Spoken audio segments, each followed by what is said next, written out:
গোলকপতি গোলক ছেড়ে গোলকে এসেছে। আরে রামচন্দ্র এসে বলছে, আরে বাবা রাগ করো না, সে ছোট মানুষ কিনা, আমার নাম রাম, তার নাম লক্ষ্মণ, ধাম কৌতুকদার, এসেছি শতস্কন্ধ রাবণকে দেখতে। এইটা হলো কথা। তুমি কাদা হইল, তোমার কথার মধ্যে রস আছে। আর আগে যে কইছে একটা টুলা দেয় আর মুখ কোনো মধু হই নাই, আমার মনে হয় তাই হয়েছে মানে হ্যাঁ আর মধু দিচ্ছে না। মধু দিছে না? না নিকশ ওই তো ভাই, এইটা হলো কথা বাবা। শতস্কন্ধকে দেখতে আইছো, তুমি রথ থেকে নামো, আমি তোমাদের দুই ভাইকে শতস্কন্ধ রাবণের কাছে নিয়ে যাই। এই কথা বলে ওই রথ থেকে ঘোড়াগুলোকে খুলে ওই বৃদ্ধ মানে পুরা মানুষের কি খুব লাতুর ঘোড়া, দুইটা রথের দুই মুঠো দইয়া উপরে রেসুছে। দুইটা দেশ গেলে বেলা করছে কাকি ইতে আমরা বুঝতে পারলে এদিকে মানুষ দেখছে কি আর কইবে নাকি? আমি আমার সব বয়স অনেক বড়। আচ্ছা চলে কি ডাল কাকারে কয় তেল কাগজ তো আগে মানুষ খুবই চুষে না গাছা গাছা তেল কাগজ। ও আগে যে কবি টুবি দিত, হ্যাঁ অনেকক্ষণ হেঁটে শতস্কন্ধ রাবণের রাজগেটের সামনে দুইটা রথ রেখে ওই বৃদ্ধ লোক রাম লক্ষ্মণকে দেখাচ্ছে, বাবা ওই সে দেখো শতস্কন্ধ রাবণ। লক্ষ্মণ দেখছে এক পাহাড়ের উপর আরেকটা পাহাড় বসে রয়েছে। শতস্কন্ধ রাবণকে দেখে তুমি দিকে নিয়ে যাও, এখানে ফেলে দিয়েছে ওনার সামনে গায়ে পড়তো। রামায়ণটা নীরবে শুনতে হয়, অধিবাস কীর্তন গন্ডগোল করার অসুবিধা নেই, কিন্তু রামায়ণে খুব নীরবে শুনতে হয়। শতস্কন্ধ, আপনার দেহ কয়টা মাথা? আমার দেহে শতস্কন্ধ কে? ইন্দ্র কয়টা? 10টা। পৃথিবীর দিক কয়টা? 10টা। একটা ইন্দ্রে 10টা দিক বলে 10টা ইন্দ্রে 10 বসাও। আমার দেহের মধ্যে শতস্কন্ধ রাবণ আছে। মানে গভীর কথা বলবো যদি শুনে, আর যদি না শুনেন চুপ করে হালকা করে চলে যাবে। তাই দেখবি রূপ কি রূপ হেরেছে। যদি তুমি কোনোদিন তোমার ভেতরের মানুষটাকে দর্শন করতে পারো, তোমার আত্মাকে দর্শন করতে পারো, সেদিন তুমি রূপে মোহিত হয়ে তার চরণতলে বাধা পড়ে যাবে। কি দেখিলাম প্রাণশৈব কিশোর আর কিশোরা, কিশোর আর কিশোর কারে কয়? রাধা কিশোরী আর কৃষ্ণ কিশোর, তারা কোনোদিন বৃদ্ধ হয়নি। রাধা কোনোদিন বৃদ্ধ হয়নি, কৃষ্ণ কোনোদিন বৃদ্ধ হয় না। তাই রাধাকে বলা হয় কিশোরী আর কৃষ্ণকে বলা হয় কিশোর। কোথা থেকে আসতো কথাটা? অষ্টাবক্র মুনি। কি মুনি? 8টা বাঁকা দেহটা, তার নাম হলো অষ্টাবক্র মুনি। এভাবে যে কষ্ট করে আসতেছে শ্রীমতী রাধারানী, তার দিকে তাকায়ে একটু মুচকি হেসেছে। অষ্টাবক্র মুনি মনে ভাবলেন, রাধারানী আমার দেহটাকে দেখে, এই বিকলাঙ্গ 8টা বাঁকা দেহটাকে দেখে সে হাসছে। তাই বলছে, রাধে তোমার মতো এমন জ্ঞানী মানুষকে আমাকে দেখে হাসাটা তোমার ঠিক হয়নি, তাই তোমাকে আমি অভিশাপ। হাতে জল নিয়েছে, রাধা অভিশাপ। এবার কৃষ্ণ এসে বললেন, দাঁড়াও মনিবর, যাকে অভিশাপ দিবে সে কেন হাসলো একটু জিজ্ঞাসা করেছে? বলে না তো। তাহলে জিজ্ঞাসা করুন কেন হাসলো? হাতে কিন্তু অভিশাপ দেওয়ার জল, এই জল মাটিতে ফেলে পৃথিবী পুরো ছাই হয়ে যাবে। যার উপর ফেলবে সেই অভিশাপগ্রস্ত হয়ে যাবে। এবার অষ্টাবক্র মুনি বললেন, রাধে তুমি হাসলে কেন? বলে, আপনার 8টা বাঁকা দেহ নিয়েও আপনি সাধন ভোজন করতে করতে একেবারে উচ্চ মার্গে পৌঁছে গেছেন। আর দিব্য ভালো দেহধারী সবার দেহ ভালো আছে, তারা সাধন ভোজন না করে নরকে পতিত হয়, তাদের কষ্টটা মনে করে আমার হাসি পেয়ে গেছে, আপনার প্রতি আমার গভীর শ্রদ্ধা জেগে গেছে।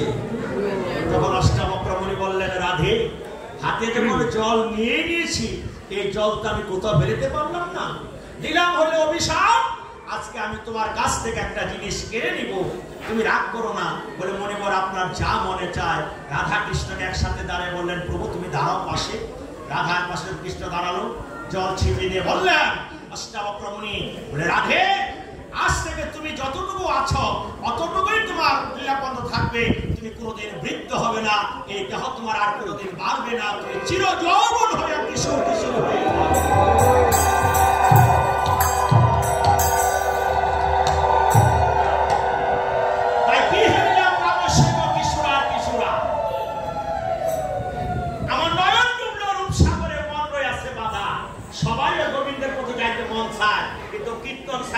সবারে পরে টাইনা হয়ে যায়। মন বাবা রয়েছে কোথায়? ওই সংসারে। সংবংসা, সংবংসা, এটা নাম হলো সংসার। আরে দেখে আমি ত্যায্য হয়েছি রে দয়াল, দেখে আমি ত্যায্য হয়েছি। তোমার কর্ম কেবল আর কিছু নয়, আঁকাআঁকি মোছামুছি, তুমি কারো আঁকছ কারো মুছছ, এটা তোমার লীলা। তাই গানের মধ্যে রস আছে মা। রামায়ণ শুনতে হলে রসিকের লাগে। তাই সত্যস্কন্ধ রাবণ কোথায় বললাম? আমার দেহের মধ্যে 10টা ইন্দ্রিয়, একটার 10 মাথা, আর 10টা ইন্দ্রিয় 10 দশম রিপু কয়টা? এই সবগুলো কথা, দেহের কথা একটু পরে আসবে, তোমরা তাড়াহুড়া করবে না। রস পেতে হলে একটু চুপ করে বসে থাকতে হবে। তাই শতস্কন্ধ রাবণকে দেখে লক্ষণ বলছে, ঠাকুরদা এই যদি হয় শতস্কন্ধ রাবণ, আমরা বলে এই লক্ষণ বসে থাকতে আসি নাই। ওই দেখা যায় ঘন্টার ধ্বনি আছে, ঘন্টার ধ্বনি করো। লক্ষণ যে ঘন্টার ধ্বনি করতে যাবে, দাঁড়িয়ে আসে দাঁড়ি, নাম তার প্রবলা। কি বলা? প্রবল থেকে প্রবলা। আমার দেহের দাড়িকে, আমার দেহের দাড়িকে আমাকে পাহারা দিচ্ছে। 21,600 বার তোমার দেহে একবার আসে আর একবার যায়, এটার নাম হলো শ্বাস প্রক্রিয়া। 21,600 বার প্রবল বেগে যায়, প্রবল বেগে বের হয়। বাতাসটা ধরে রাখুন তো দেখি পেটের মধ্যে পারেন কিনা, আবার না নিয়ে দেখুন তো পারেন কিনা। যত বেগে ধরবেন তত বেগে যাবে, যত বেগে ছাড়তে চাইবেন তত বেগেই ছাড়বে। বাতাস ধরে রাখতে পারবেন, বাইরে রাখতে পারবেন। তাই প্রবল বেগে প্রবলা, প্রবল থেকে প্রবলা, আপনি জানেন এই প্রবল না কিন্তু প্রবলা। প্রবলা যার পাহারা দিচ্ছে। এই লক্ষণ কি? লক্ষণ যখন ঘন্টা তৈরি করতে যাবে, প্রবলা বলছে, এই ভাই তুমি কে গো? বলে আমার নাম লক্ষণ, ওনার নাম রাম, রাম অযোধ্যায় এসেছি শতস্কন্ধ রাবণের সাথে যুদ্ধ করতে। বলে একটু দাঁড়াও, আমার মায়ের পুজোটা শেষ হোক, তারপরে তুমি মিঠাই যুদ্ধ করবে। হ্যাঁ কি বলে? তারা মায়ের পূজায় বসেছে, তাই না? ভুবন মোহিনী মাগো তুমি তারা মা, ভুবন মোহিনী মাগো তুমি তারা মা, কে বুঝিতে পারে মাগো তব মহিমা। জয় জয় তারা মা, তারা মা, তারা মা, জয় জয় তারা মা, তারা মা, জয় জয় তারা মা, তারা মা, তারা মা, জয় জয়।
বিসর্জন করে আসবে যদি বাড়ির পাশে কেউ রেখে দেয় সেই প্রতিমা দর্শন করলে আপনার অমঙ্গল হয়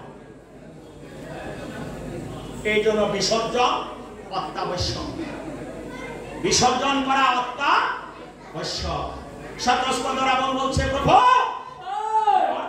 কেন আমি পূর্ণ ছাড়া তোমাকে দর্শন করবো না তাই সতস্কন্দ রাবণ চোখ বন্ধ করে নাকে আর মুখে যখন ফু দিছে রাম লক্ষ্মণ এই রং সহ অযোধ্যায় গিয়ে পড়ছে কই গেছে কোথায় গেছে মানে কি সাধু সাবধান যারা আপনারা স্কুল জীবনে কলা গাছের মধ্যে তেল মেখে উপরে একটা নিশানা দিত না, গাছ পায়া গিয়া পুরস্কার আনতে হয়। যদি হাতটা পিছলে যায়, মনে করো না কোনো গ্রুপ আছে হাতটা পিছলে গেল, কত কোথায় লাগবে, তখন নিচে পড়ে যাবে। ঠিক তেমনই সাধুদেরকে বলছে সাধন বাজার অত্যন্ত কঠিন। যদি কোন সাধকের গায়ে ওই রিপুর একটা শ্বাস লাগে, 6টা রিপুর একটা শ্বাস লাগে, সে সঙ্গে সঙ্গে সাধন বাজার উপর মার্গ থেকে নিচে নেমে যায়। সাধুদের পথ চলা বড় কঠিন, সাধুদের পথ চলা বড় কঠিন। এই জন্য বলে সাধু সাবধান, ফির কহি সাধু সাবধান। লক্ষণ বলছে ঠাকুরদা কেমন হল মায়ের সাথে আমার যুদ্ধ? বলে এই লক্ষণ তুমি ভয় পাবে না, ক্ষমতা দাও বাচ্চাদেরকে, আমি একা যাব না। এবার আমি আমার ভক্তদের ভগবান তো জানে অন্তরে হনুমানকে স্মরণ করেছে। হনুমান ছিল বিভীষণের কাছে। আমার প্রভু রাম হনুমানকে স্মরণ করেছে। হনুমান ভগবানের ডাক শুনতে পেয়ে লঙ্কা থেকে মনোবেগে অযোধ্যায় চলে এসেছে। হনুমান এসে বলছে প্রভু তুমি আমাকে স্মরণ করেছো? বলে হ্যাঁ হনুমান আয়। তোমাকে কেন চিন্তিত দেখাচ্ছে প্রভু? বলে আমি যা যুদ্ধ শুরু করেছি, যুদ্ধ কার সাথে? বলে ও শতস্কন্ধ রাবণের সাথে। শতস্কন্ধ মানে? বলে রাবণেরই বড় ভাই, মানে 10 মাথা রাবণ, তার হলো 100 মাথা। তোমাকে এই রাবণের কথা কে বলছে? বলে তোর মা। আমার মা বলেছে? বলে হ্যাঁ। তুমি একটু বসো প্রভু, আমি মার কাছ থেকে একটু প্রণাম করে আসি। হনুমান মা সীতার কাছে গিয়ে বললেন মা এসেছে, মা একটু আশীর্বাদ করবে না? বলে আয় হনুমান। হনুমানকে 2 হাত ভরে আশীর্বাদ করে হনুমান বলেছে মা গো, আমার প্রভু রাম যে শতস্কন্ধ রাবণের সাথে যুদ্ধ করছে গো মা, এই বীরের পরিচয় কি? বলে শোন হনুমান, এই মনে 4 মাস যখন প্রচুর বৃষ্টিপাত হয় তখন মুনি ঋষিরা রাজাদের বাড়িতে চলে যেতেন। সীতা তো জনক রাজার কন্যা, সেখানে অনেক মুনি গিয়েছিলেন। সে মুনিরা সীতা মাকে বলেছিল শতস্কন্ধ রাবণের কথা আসতে। শতস্কন্ধ রাবণ কে গো মা? শোন হনুমানকে, তোরা যে রাবণকে নিধন করেছিস সে রাবণের মায়ের নাম হলো নিকষা। এই নিকষা বাবা কাকা তারা 3 ভাই ছিল, মালিক, মাল্যবান, সোমালি। দেবতাদের সাথে নারায়ণ একদিন যুদ্ধ করেছিলেন। সেই ভগৎ 3 জন প্রাণ ভয়ে তারা পাতালে যে করেছিল বসবাস। নিকষা যখন বড় হলো, সেই নিকষা তার বাবা কাকাদেরকে বলেছিল, বাবা কাকা আমরা কেন পাতালেতে আছি, তোমরা পাতালে আসবে কেন? বলে নিকষা আমরা ছিলাম স্বর্ণলঙ্কা রাজা, নারায়ণ সব অসুরকে নিধন করে ফেলেছিলেন, তাই প্রাণ ভয়ে আমরা পাতালে এসেছি। পারবি মা আমাদেরকে হারিয়ে যাওয়া রাজত্ব থেকে আবার ফিরিয়ে দিতে? বলে হ্যাঁ পারবো বাবা। অষ্টকলায় সুসজ্জিত হয়ে নিকষা প্রথম যৌবনা ষোড়শী ভোর বেলায় পথ দেখিয়ে দিল পিতা 3 ভাই, এই রাস্তা তুই চলে যা। খুব ভোর, সূর্য পূর্ব দিগন্তে উদিত হচ্ছিল। এই সুন্দর রমণী নিকষাকে অষ্টকলা সুসজ্জিত দেখে সূর্যদেব বলেছিল, দেখো তুমি রাক্ষস কন্যা নিকষা, আমার পিতার নাম সোমালি। বলে তুমি যেই হও, আমি তোমার রূপে মোহিত হয়ে গেছি, আমার সাথে তোমার প্রতিক্রিয়া করতে হবে। বলে তুমি দেবতা, আমি রাক্ষস, তোমার এই কথা সাজে না। জোরপূর্বক সূর্যদেব যখন নিকষার সাথে প্রতিক্রিয়া করিল, সূর্যদেব বলেছিল, নিকষা 10 দণ্ডের মধ্যে তোমার গর্ভ থেকে একটা সন্তান প্রসব হবে, এমন বীর সন্তান হবে যে বীরকে পরাজিত করার কেউ থাকবে না, তুমি এখান থেকে চলে যাও। নিকষা দৌড়াতে দৌড়াতে আহলঙ্কা নীলগিরি পর্বতে গিয়ে যখন উপস্থিত হলো, সূর্যদেবের মোড়ে বাচ্চাগুলো জলে পড়ে যায় কিনা, সূর্যদেবের মোড়ে নিকষার গর্ভ থেকে দৈব যুগে একটা বীর সন্তান প্রসব হল। সেই সন্তানের 100 মাথা 200 হাত। এই অদ্ভুত সন্তান দেখে নিকষা চিন্তা করছে, আমি এই সন্তান নিয়ে কি করব। তাই নিকষা সন্তানকে রেখে চলে যাবে।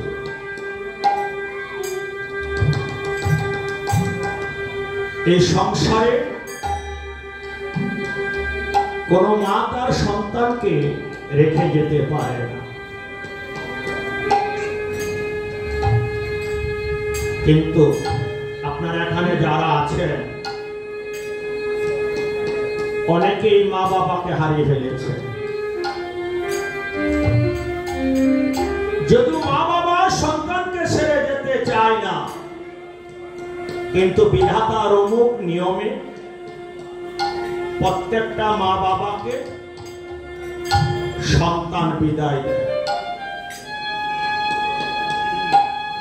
যেমন আমার ভাই প্রভাত, ওনার পিতার শ্রাদ্ধে আমি রামায়ণ করেছিলাম। আপনারা যারা এখানে আছেন হয়তো অনেকেই আপন হাতে নিজ বাবা মাকে বাড়ি থেকে বিদায় দিয়েছে। সেদিন মা না গেলেও তুমি বিদায় দিয়ে দিবে, কারণ মা তো মরে গেল। এমন বিদায় তোমাকেও দিবে, আমাকেও দিবে। শতস্কন্দ রাবণ শতস্কন্দ বলেছিল, মা আমাকে তুই ছেড়ে যাস,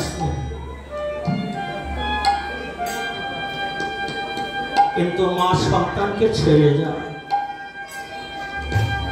আমরা সন্তানেরা মায়ের বাবার কষ্টটা কিছু বোঝার চেষ্টা করি না।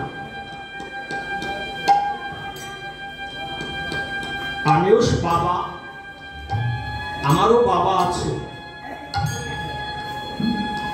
যার শারীরিক অবস্থা দিনে দিনে অবনতির দিকে চলে যাচ্ছে। আমিও দেখতে দেখতে তোমাদের এই কিশোরগঞ্জে অনেক দিন কীর্তন করছি। আজকে গন্ধেশ্বরী পুজোর রতনদা বিটনদা তার আগে আমাকে নিমন্ত্রণ করেছে যে মায়ের পুজোতে আপনি একটু রামায়ণ কীর্তন করবেন। এই নিমন্ত্রণ একদিন বন্ধ হয়ে যাবে, হঠাৎ করে একদিন ফোন দিবে, দেখবে আমি আর নেই, হয়তো আমার মোবাইল আরেকজনের ধরে। মা বাবার ঋণ কোন সন্তান কোনদিন শোধ করতে পারে। আমারও মা আছে, আপনারও মা আছে, সবারই মা আছে, অনেকের নেই।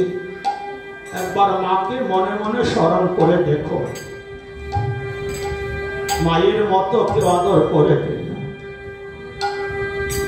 তাই ভাবুক একটি গানে গানে বললে, মা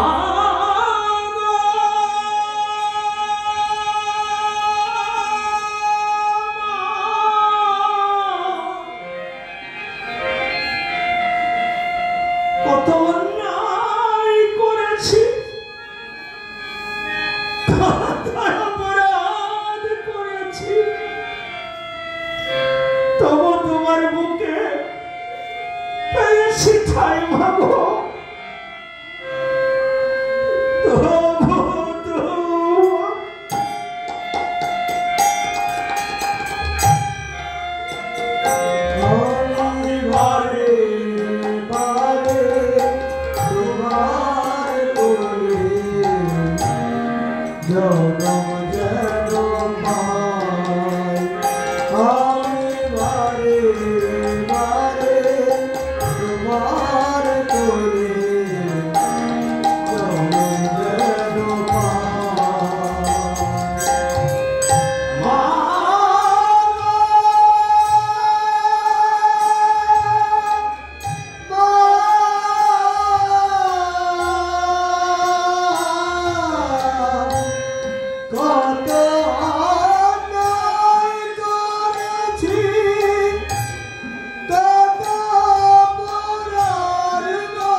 বিদ্যাসাগর কৈনি কল্যাণ কশ্যপ পুত্র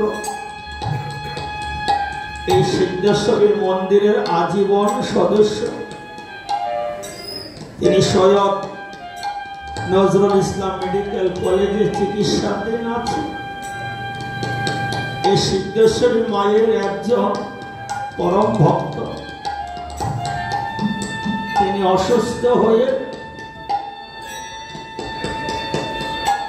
মেডিকেল কলেজে ভর্তি আছেন। আপনারা আশীর্বাদ করবেন এই সিদ্ধেশ্বরী মায়ের বাড়িতে এই গন্ধেশ্বরী মা যেন সে বিদ্যাসাগর কৈরিকে সুস্থ করে এনে আপনাদের সাথে আবার পুজোতে অংশগ্রহণ করার সুযোগ করে দেয়।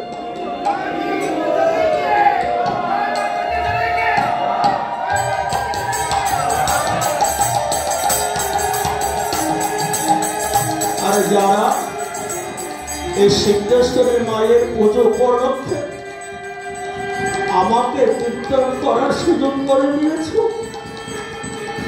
আমি তোমাদের চরণে শতকোটি প্রণাম জানাই এবং মায়ের কাছে প্রার্থনা করি মা যেন তোমাদের সকলকে ভালো রাখে।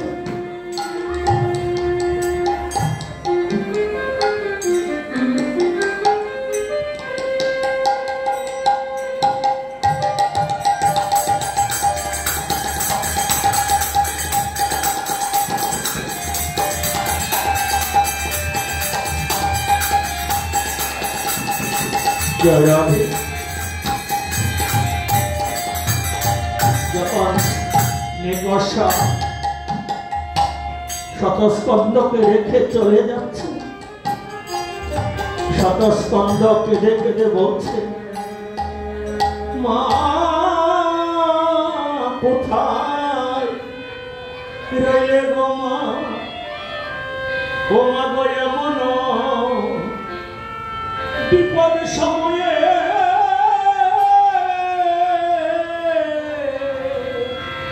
মা কোথায় রইলে গো মা, এমন বিপদ সময় মা কোথায় রইলে গো মা, দেখে যা তুই অবুঝ পুত্র মাগো জন্মের মতো বিদায়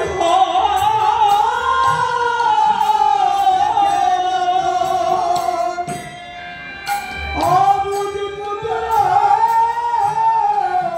জন্মের মতো বিদায়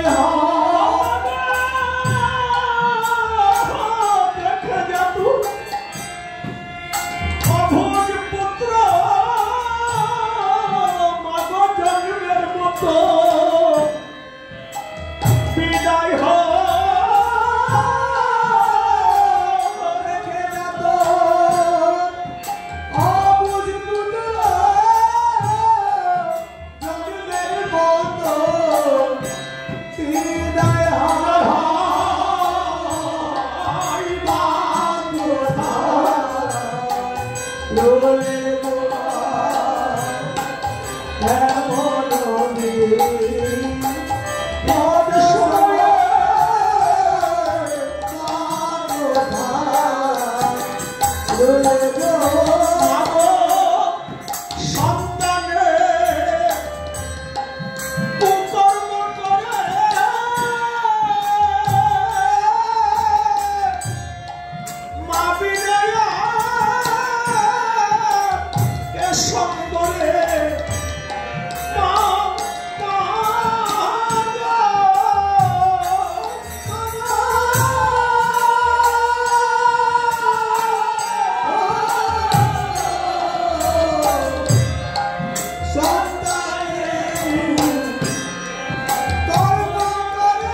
দেখো মা, সন্তান যদি মা বাবাকে আদর যত্ন নাও করে, এমন সন্তানও যদি মৃত্যুর সময়, যাদের মা বাবা থাকে, মা মৃত্যুর সময় মা মা বলে ডাকে, মা যত দূরে থাক মায়ের মন চাটন হলে। কোন সন্তান যদি বিদেশে যাওয়ার জন্য 3-4 বছরের জন্য বিদেশ যায়, সেও যদি মাকে বাবাকে প্রণাম করে বলে, বাবা আমি যাই, সন্তানকে বাবা টান দিয়ে বলে নয়,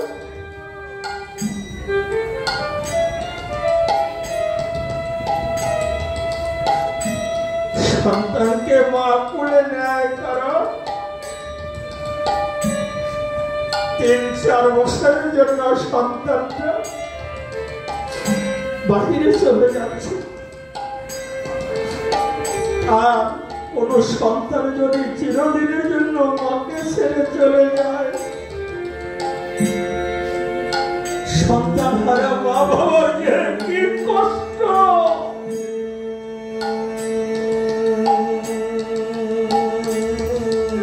যে মা সন্তান হারায়, যে বাবা সন্তান হারায়,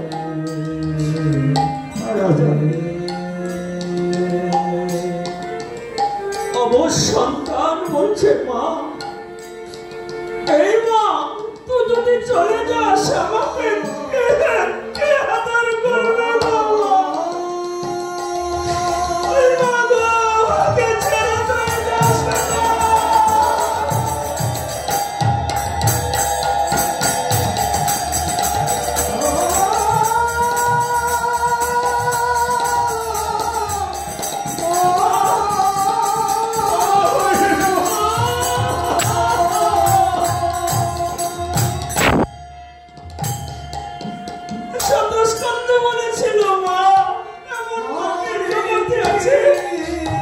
সন্তান জন্ম দিয়ে মা সন্তানকে ছেড়ে চলে যায়, মা বলে শতস্কন্ধ তোমার মধ্যে নিকষা মা চলে গেল। মা মা বলে যখন ডাকছে, আমার ওই জগদ্ধাত্রী মা যিনি দুর্গা, তিনি বলছে মহাদেবকে, স্বামী আমার সন্তানটা ডাকছে, সে কাঁদছে, আমি তো তার কাছে যাই, কারণ আমি তো জগতের মা। আমাকে কেউ যদি মা মা বলে ডাকে, আমি সেই ভক্তের বড় বাসনা পূর্ণ করি।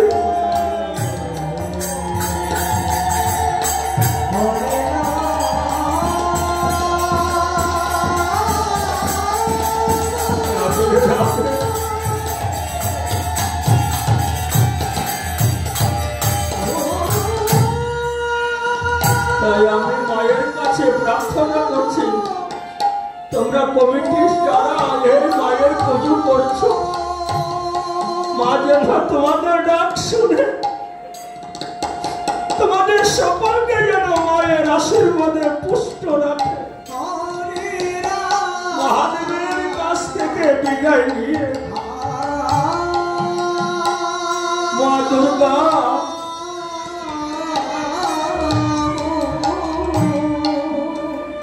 শতস্কন্ধের কাছে এসে বলছে, শতস্কন্ধ কেন আমাকে ডাকছিস মা মা বলে? মা আমার গর্ভধারীর মা চলে গেল কেন? বলে কে বলছে চলে গেছে? আমি তো জগতের মা, যে আমাকে মা বলে ডাকে আমি তার কাছে চলে যাই। বলে মা আমার খোদা লেগেছে তো, খোদা লেগেছে? হ্যাঁ মা, যে মাত্র সন্তান বলেছে খোদা লেগেছে, অমনি মা তারা রূপ ধারণ করেছে। তারা রূপ ধারণ করে যুব বলে 100 স্তন তৈরি করে শতস্কন্ধের 100 মুখে মা তারা তার স্তন তুলে দিয়েছে। আমরাও জীবনের প্রথম মায়ের স্তনদুগ্ধ পান করেছি।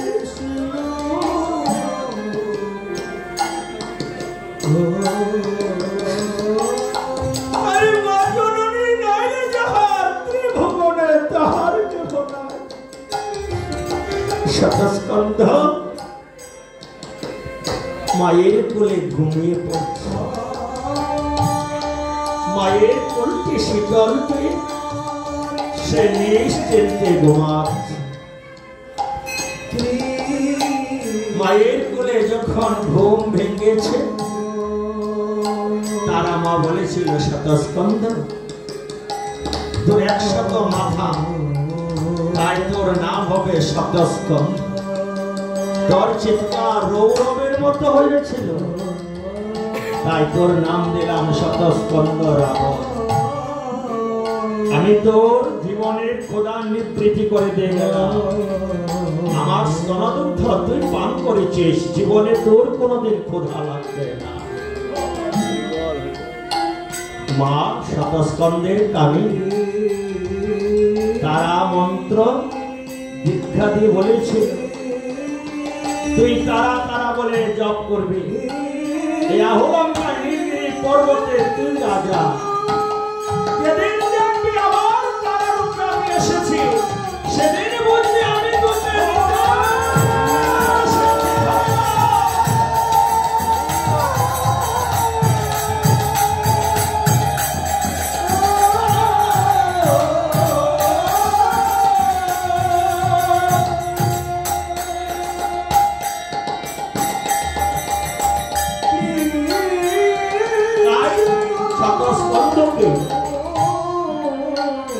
তারা ছাড়া কেউ নিধন করতে পারবে না।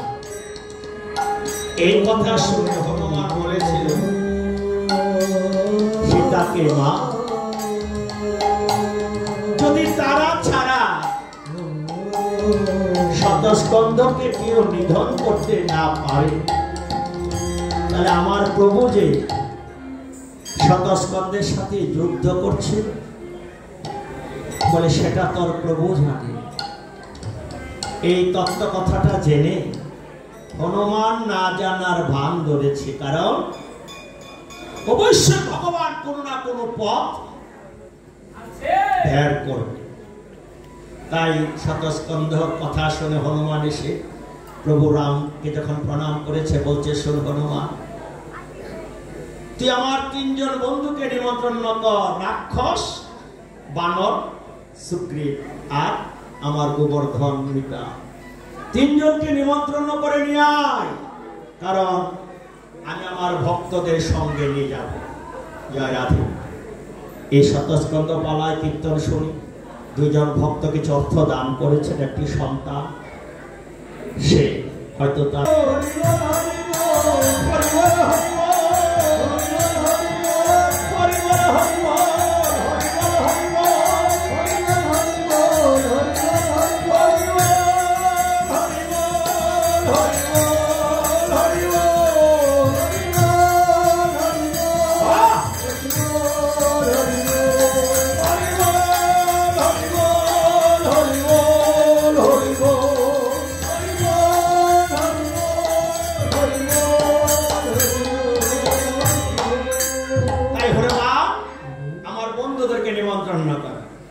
তাই হনুমান 1 লম্ফে পড়েছে লঙ্কাপুরে, নিমন্ত্রণ করেছে রাক্ষস রাজ বিভীষণ সহ সমস্ত রাক্ষসগণকে।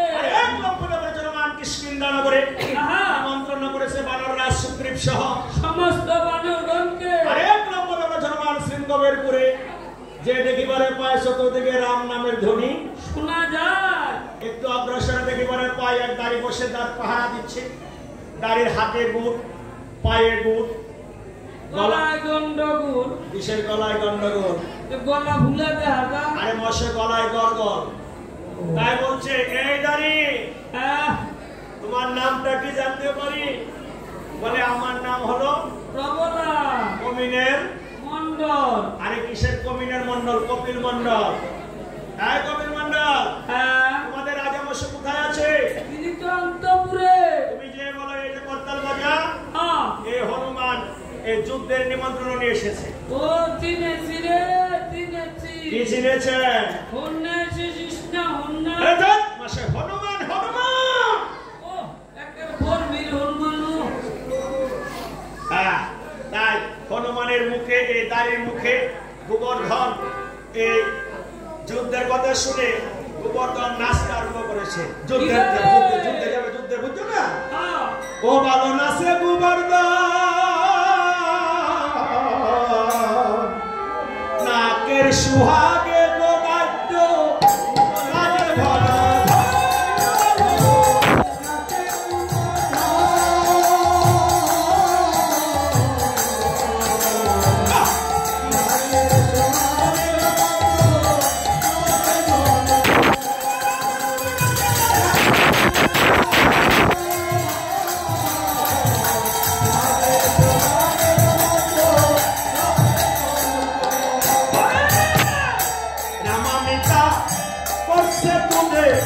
যুদ্ধের নিমন্ত্রণ ভাবো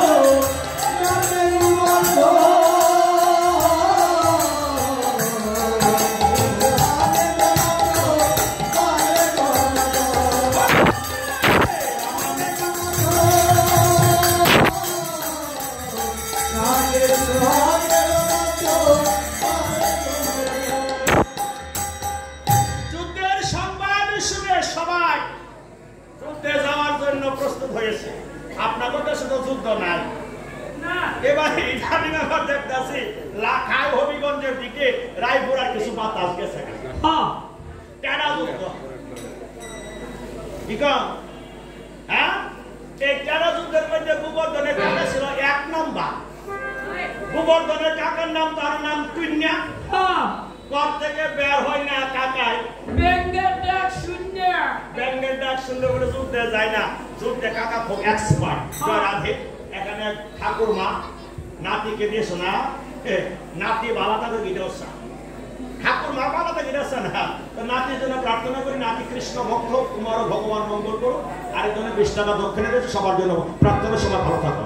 জয় জয় শ্রী গুরু ব্রহ্মানন্দে, হরি হরি হরি হরি ভুল হতে না হতে রাক্ষস বানর গোবর্ধনের সৈন্যরা এসে উপস্থিত হয়েছে। ভগবান বলছে আমি সবাইকে নিয়ে যাব না, আমি এবার যাদের মনে চায় তাদেরকে নিয়ে যাব। এখন কাকে নিয়ে যাবে? হ্যাঁ, এবার আরো গভীরে যাব। চলে এবার যাব আমার অন্তরঙ্গ ভক্তদেরকে নিয়ে। কাকে নিয়ে? অন্তরঙ্গ বহিরঙ্গ কাকে বলে বুঝো? চৈতন্য চরিতামৃতে বলছে অন্তরঙ্গ ভক্তগণ লয় করে রসাস্বাদন, আর বহিরঙ্গ ভক্তগণ লয় করে নাম সংকীর্তন। আবার বলছে অন্তরঙ্গ ভক্তগণ লয় করে রসাস্বাদন, আর বহিরঙ্গ ভক্তগণ লয় করে নাম সংকীর্তন। এবার শতস্কন্ধ রাবণের রাজত্বে কিছু ভক্ত সৈন্য নিয়ে আমার প্রভু রাম যাত্রা করছে। মা সীতা এবার খেলা শুরু করবে। কার খেলা? মা সীতা। মা সীতা কি করেছে?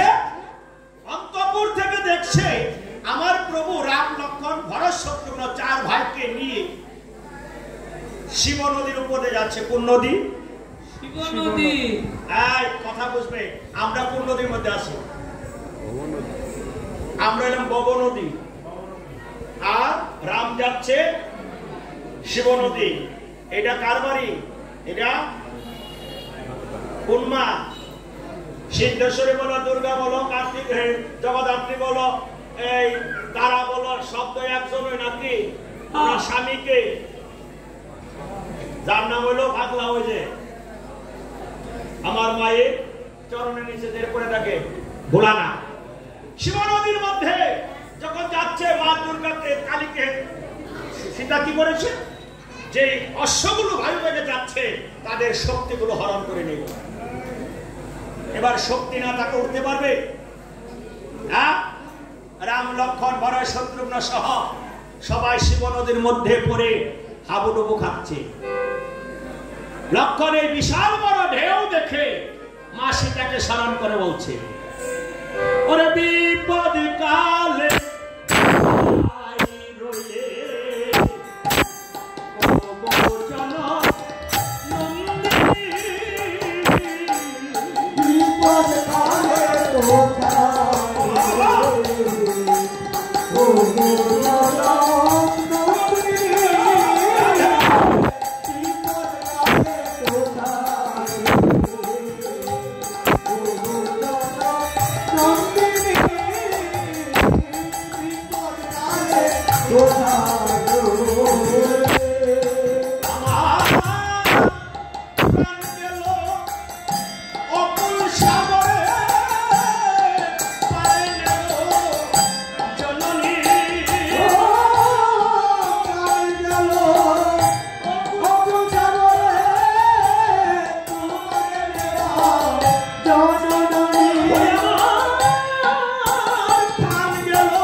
পাগলা হনুমান গিয়ে সীতাকে বলছে, মা তোর বুঝি রামলীলা সাঙ্গ হয়ে গেল। বলে কেন রে? বলে ওই যে প্রভু রাম নদীর মধ্যে পড়ে গেছে, নদী পড়ে গেছে। বলে তুই না শিষ্য, তুই না ভক্ত, তুই জানিস না যথার্থ ভক্ত হলে পরে তার গুরুকে উদ্ধার করতে পারে, যথার্থ শিষ্য হলে পরে তার গুরুকে উদ্ধার করতে। মা সীতাকে হনুমান বলছে, মা আমি কি করে উদ্ধার করব? বলে তোর প্রভু কোথায় আছে? বলে নদীতে, শিব নদীতে হাবুডুবু খাচ্ছে। বলে নদী থেকে পার করতে কি প্রয়োজন হয়? বলে একটা নৌকা লাগবে। বলে তোর নৌকাটা কোথায়? বলে আমি কিসের নৌকা মা? বলে তুই জানিস না তোর দেহটা একটা নৌকা। দেহকে কি বলা হয়? দেহ তরুণী। কি দেহটা তরুণী না? আপনারা যারা নৌকাতে উঠেন, বড় বড় ডিঙ্গি নৌকা, দেখবেন 9টা টানা দেয়। হ্যাঁ, নৌকার মধ্যে কি কি লাগে? লোহা লাগে। কেমন লোহা? এটা বলে পাতাম। পাতাম এদিকে একটা বাড়ি দেয়, সেদিকে বাড়ি দেয়। নৌকার মধ্যে অনেক কিছু লাগে না। এবার মা সীতা বলছে, হনুমান তুই দেহটাকে তরুণী বানা। তোর দেহের মধ্যে যত কিছু আছে সব ভগবতমুখী করে দে। দেহের মধ্যে কি আছে? রিপু আছে, ইন্দ্রিয় আছে। এবার দেখো এবার কিভাবে সাধুরা দেহটাকে নৌকা বানায়। ওরে দেহকে তরুণী করে মনকে মাছি করে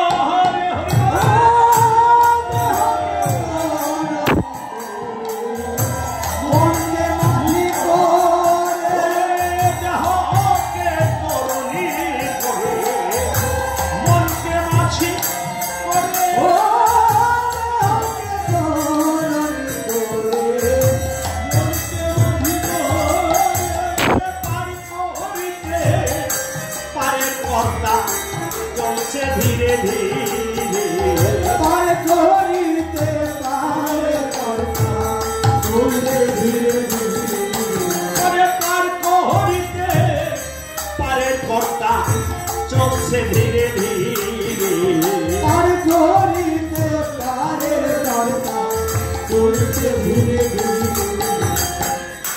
হনুমানের তরুণীর মধ্যে মাঝি সুরজনা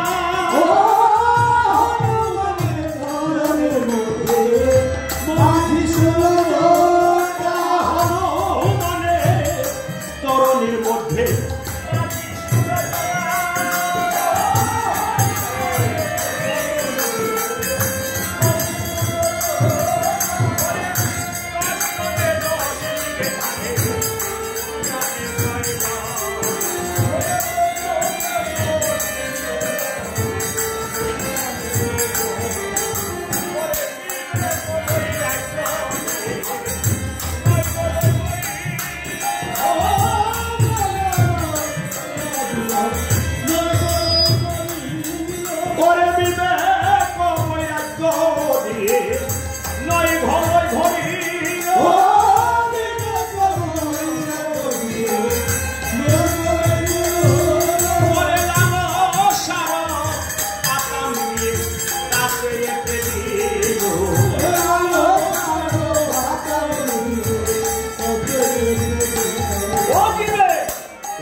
গুরু নামে বাগাম দিয়ে ধীরে ধীরে চলিল ধীরে ধীরে চলিল গুরুর নামে বাদাম দিয়া ধীরে ধীরে চলিল গুরু নামে বাদাম দিয়া ধীরে ধীরে চলিল রাম গুণ গাইতে গাইতে রাম গুণ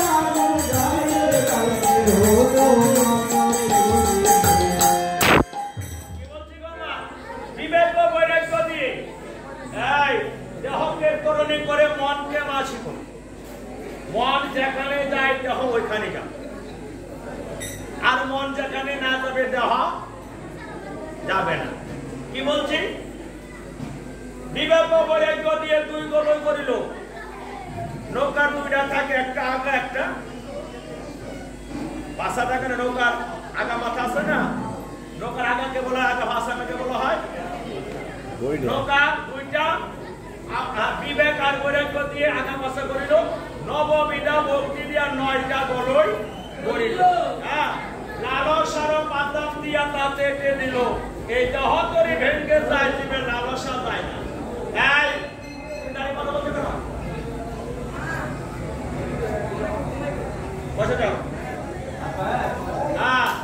তাহলে এই দেহটার মধ্যে কি মাঝি 16 জনা, 10 জনের 10 দিকে টানে, গুণ টানে 6 জনা। গুণ তো বর্তমানে ছেলেরা চিনে না। আগে যে নৌকার মাঝে দড়ি লাগাইয়া নদীর ভাগ দিয়া পাশ করিয়া না,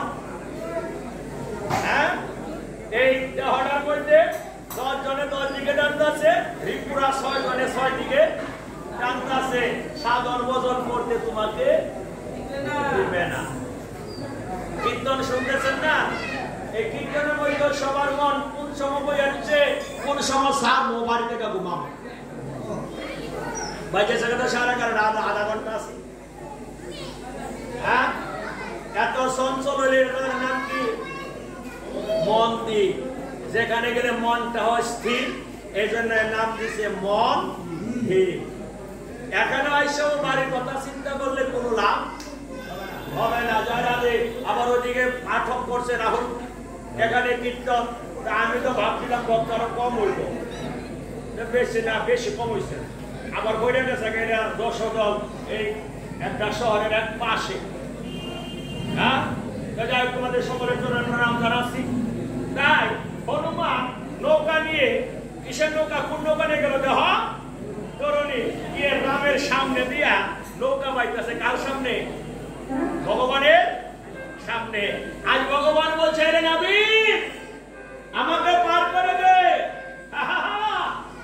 কোন ভগবান পার করবে আজ ভক্ত ভগবান পার করবে তাই নাবিককে বলছে নাবিক পার করে দে নাবিক রূপী হনুমান বলছে পার করবো এটা আমার ব্যবসা আগে করে দাও তারপরে নৌকা তুলো হ্যাঁ করি নাই পারো ভগবানকে পরিচয় বার করতো না কেমন অবস্থা ছিল বাবা হ্যাঁ আজ রাম বলছি কি আমার হাতে নাই কুকুরি আমার হাতে নাই কুকুরি আমার হাতে নাই কুকুরি আমার হাতে নাই কুকুরি পার করে দে উড়ে নাবি আমার হাতে নাই কুকুরি পার করে ওরে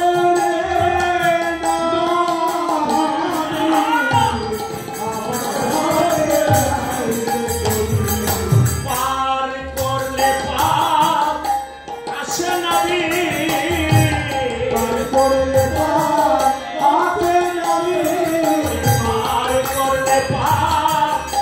আসে নবী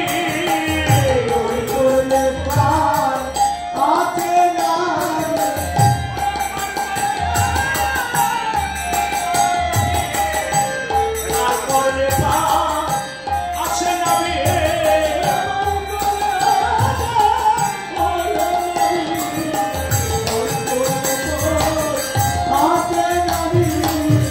পার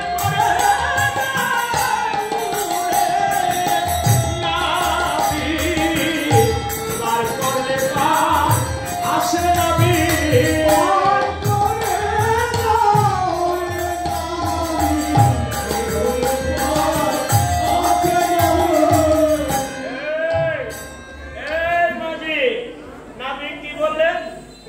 পার করলে পার আসে নবী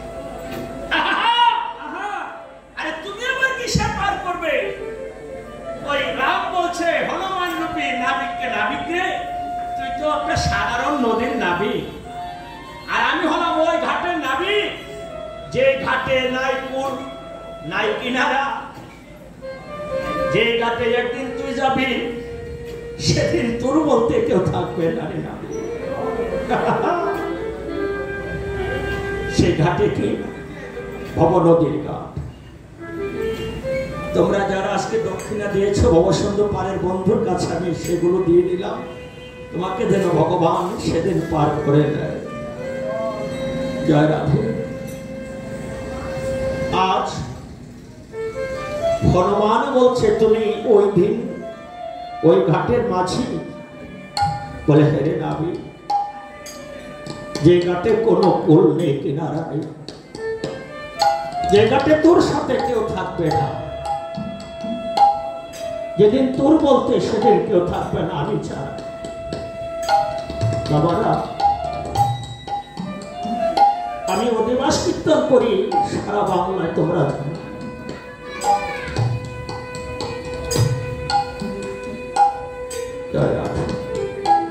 এই তো কিছুদিন আগে শ্রবণ সঙ্গে রিপনদা তারা প্রবলদার তারা কীর্তন করে গেলাম আমি সেই কীর্তনে আমার গৌরী থেকে বলেছিলাম হে গৌর যদি আমার জীবনের শেষের দিন তোমাকে ডাকতে নাও পারি, সেদিন যেন আমি তোমাকে তোমার চরণ ছাড়া না হোক। আজ এখানে বলছি, এই শতস্কন্ধ রাবণে পালায় আমার প্রভু রাম বলছে সেই ঘাটে একদিন সবাইকে পার করবে। তাই আমিও তোমাদের চরণ হাত রেখে বলছি, সেদিন তো আমার বলতে কিছু থাকবে না। সেদিন যেন আমি তোমাদের মতো সদগুরু বৈষ্ণবের চরণ ধরে নিয়ে যাবো।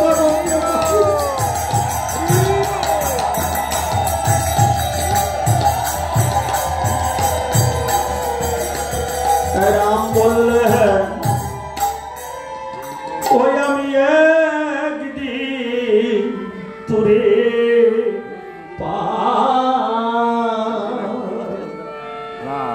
করব রে ওরে নবী,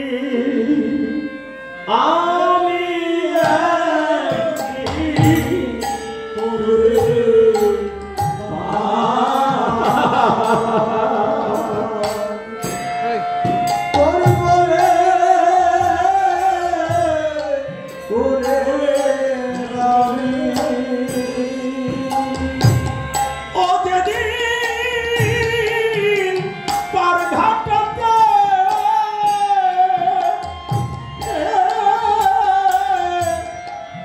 বসিয়া কাঁদবি,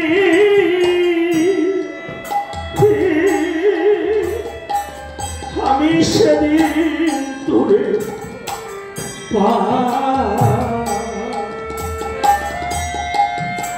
করব রে ওরে নবী।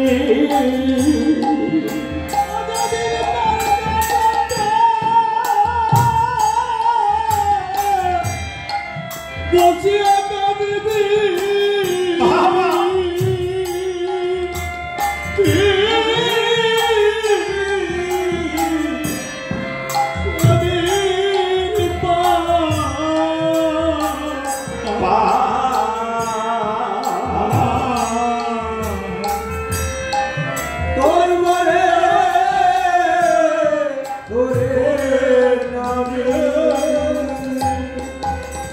সেদিন পার ঘাটাতে বসে কাঁদবি। ভক্তগণ, যেদিন আমার যাওয়ার সময় হবে, আমি আবারও বলছি, তোমাদের মতো বৈষ্ণবের সঙ্গ পেয়ে যেন সেদিন আমার প্রাণ পাখি চলে যায়। কারণ সেদিন আমার বলতে কেউ থাকবে না। তাই নাবিক রূপী রাম বলছে, সেদিন তোকে পার করব। আর হনুমান রূপী নাবিক বলেছিল, এই মাঝি, তুমিও মাঝি আমিও মাঝি, সজাতি পরম গতি বলিতে কেন লজ্জা পাও? আর যদি আমি তোমাকে বিনা করিতে পার করে দেই, সেদিন কি তুমি আমাকে পার করবে? আমি কিন্তু তোমাকে ডাকতে পারবো না। বিনা ডাকে আমাকে পার করতে হবে। বিনা ডাকে পার হতে চাস? বলে হ্যাঁ। যদি বিনা ডাকে পার হতে চাস, তাহলে গুরুর চরণ সাধন ভজন কর, গুরুর করণ কর, গুরুর ভাব ধারণ কর। আগে গুরুর করণ করো, আগে গুরুর করণ করো, আগে গুরুর করণ করো, আগে গুরুর করণ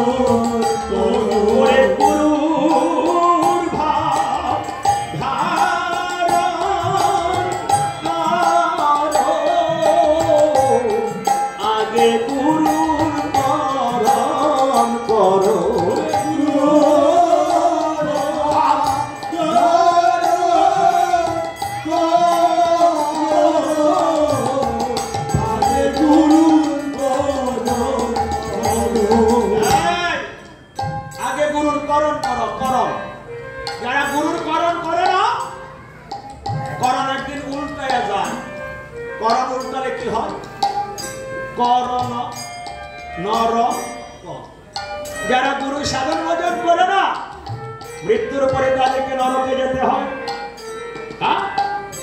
ভগবান বলছে এ নাবি তোমাকে যেন আগে কোথায় দেখেছি মনে হয়। সবাই একদিন ভগবানকে দেখেছিলাম কোথায়? ওরে জননী ভালোবাসে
দীক্ষা মন্ত্র দেয় কয় পেস মালা?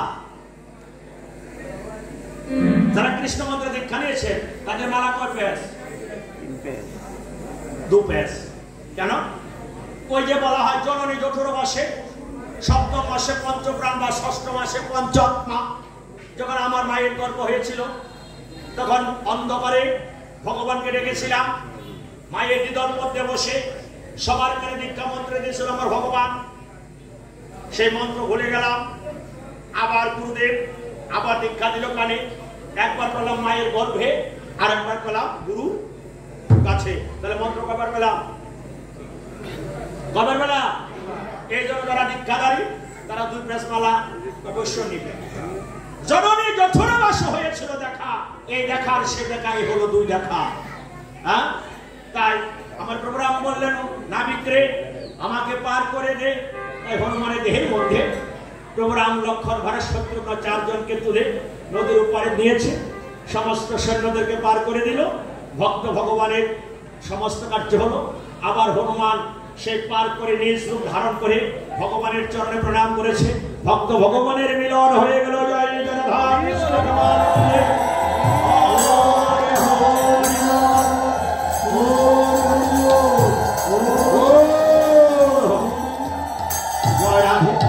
তোমাদের সকলের অর্থ বলো আমি ভগবানের কাছে সমর্পণ করে দিলাম। ভগবান যেন তোমাদের সকলকে মঙ্গল করে। জয় রাধে।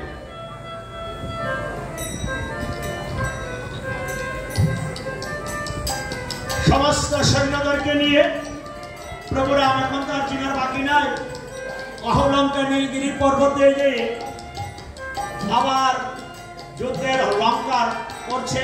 ভাই লক্ষণ, ভাই লক্ষণ, আমরা 4 ভাই এসেছি। এখন তো যুদ্ধ দেখে করছে না, তাই এবার রথের এবার ঘন্টা ধ্বনি কর। এই প্রবলা বলছে ঘন্টা যখন লক্ষণ ধ্বনি করতে যাবে, প্রবলা বলছে কি ভাই লক্ষণ আবার আইসো যুদ্ধের সাথ নিতে না। এই দেখছ না আমার সাথে তো ছোট ছোট বান হচ্ছে। প্রবলা বলছে এই লক্ষণ এই যে দরুক লই আইছ, এই দরুকতে পয়সা যুদ্ধ করে জানি না কি দিদি কিশোরগঞ্জের দ্বারা এই হালি টালি পক্ষি কাউয়া এগুলা খেদায়।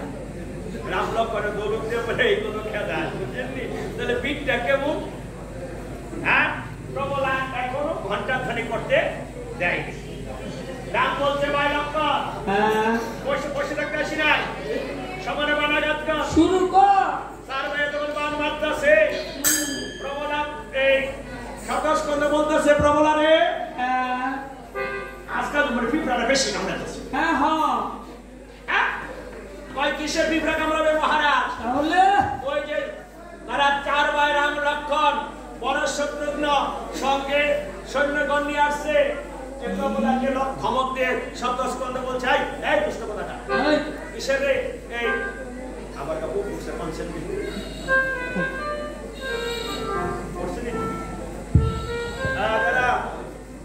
এই প্রভুদা কিসের সৈন্য রে? ভগবান তার ভক্তদেরকে নিয়ে এসেছে, ভগবান ভক্তদেরকে নিয়ে এসেছে। সপ্তস্কন্ধ রাবণ তারা মায়ের পুজো সেরে হাত জোর করে প্রভুকে এসে বলছে, প্রভু বিনা সাধনে তুমি এলে আমার ঘরে, আমি তো কোনোদিন তোমার সাধন ভোজনাথ করি নাই। প্রভু তুমি যখন এসেছো, চলো এবার আমার ঘরে একটু তোমার চরণ ধুলি করো, আমি মনের মতো তোমার চরণ জল করি। কেমন যুদ্ধ হইল? যার সাথে যুদ্ধ করতে আইছে সে চরণ তলে পড়ে প্রভুর চরণ ধুলি মাথায় নিয়ে বলতেছে, প্রভু অধমের রাজকের জন্য সিংহাসনে বলছে, আজ সপ্তস্কন্ধের যত অনুরোধই প্রভুর কানে যাচ্ছে না। সপ্তস্কন্ধ বলছে, আমি কিসে দোষী? আমি কি দোষ করেছি প্রভু, তুমি আমার সাথে যুদ্ধ করতে এসেছো? তাই ভাবুক একটা কথা লেগেছে, হরি হে আমি কিসে দোষী, হরি হে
সতস্কন্ধ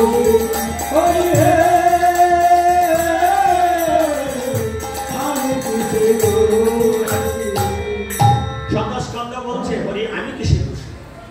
আমি তো তোমার সাথে কোনোদিন অপরাধ করেছি কিনা বলে জানিনি। জীবনে প্রথম তুমি সাক্ষাৎ দিলে আমি তোমাকে ভক্তি করে শ্রদ্ধা করে চরণ সেবা করার জন্য বলছি তুমি আমার কথায় চলো প্রভু। ভাবুক বলছে আরে সতস্কন্ধ তুই নিজেকে পাপী মনে করছিস কেন? যাকে নেওয়ার জন্য স্বয়ং ভগবান তোর ঘরে আসলো তুই পাপী হলে ভগবান আসতো? সতস্কন্ধ যত অনুরোধ করছে কোন অনুরোধ কোন ভক্তি আজ প্রভুর মন গলাতে পারছে না। তাই সতস্কন্ধ বলছে ঠিক আছে প্রভু তুমি যখন যুদ্ধ করতে চাও তবে আমি যুদ্ধ করব না, যুদ্ধ করবো আমার গদাগুলো।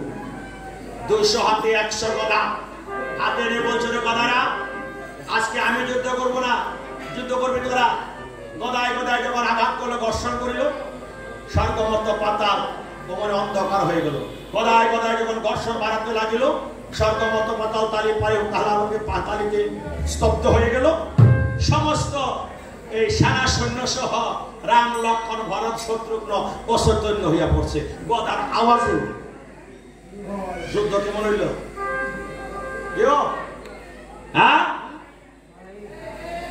বাবু বলছে আয় বোকা সবাই যদি অসৈতন্য হয়ে যায় একজন সাক্ষী লাগতো না?